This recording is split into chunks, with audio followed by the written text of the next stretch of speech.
নমস্কার, আদাব। আমি রফিক শেখ, ওয়েস্ট বেঙ্গল ইন্ডিয়া থেকে বলছি, পার্ট অফ ওয়ান প্যাসিভ। আমি ওয়ান প্যাসিভের এক গর্বিত ফাউন্ডার।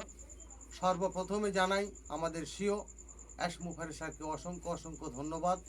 তিনি আমাদের কোনো যোগ্যতা, কোনো কালার, কোনো রং, কোনো জাতি না দেখেই যে ফাউন্ডারশিপটা দিয়েছেন এবং সম্পূর্ণ কাজটা আমাদের এআই কাজ করবে।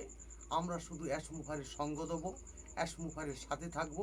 সেখান থেকে আমাদের একটা বড় সম্মানের জায়গা তৈরি হবে এবং এখান থেকে আমরা একটা আর্নিং তৈরি করতে পারবো। সেই অ্যাশ মুখার্জি স্যারকে অসংখ্য অসংখ্য ধন্যবাদ জানাই। তাই ওয়ান প্যাসিভ এমন একটা রেকর্ড করবে, সারা পৃথিবীর মানুষ ভাববে।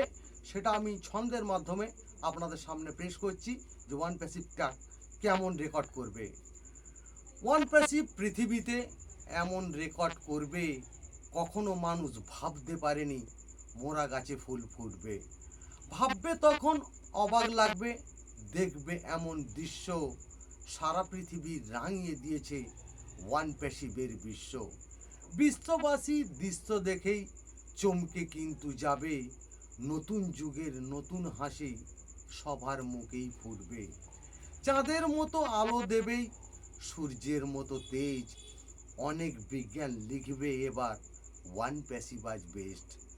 মানব জাতি ঘরে জ্বলবে ওয়ান প্যাসিভের আলো, বুঝো যারা বুঝতে পারেনি তাদেরও লাগবে ভালো।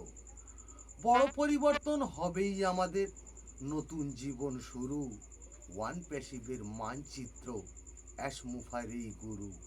অ্যাশ মুখার্জি দাদা আমাদের, ফাউন্ডাররাই ভাই, নতুন পৃথিবী তৈরি করবই এটাই আমরা চাই। এই কথাগুলো নিয়ে কিন্তু অনেক কবিতা বলেছি, গৌতম স্যারের নীতি আদর্শে অনেক কবিতা লিখেছি। অ্যাশ মুখার্জি ধন্যবাদ। ওয়ান প্যাসিভ জিন্দাবাদ। আপনাদের যদি ভালো লেগে থাকে লাইক, কমেন্ট, শেয়ার করুন। ধন্যবাদ।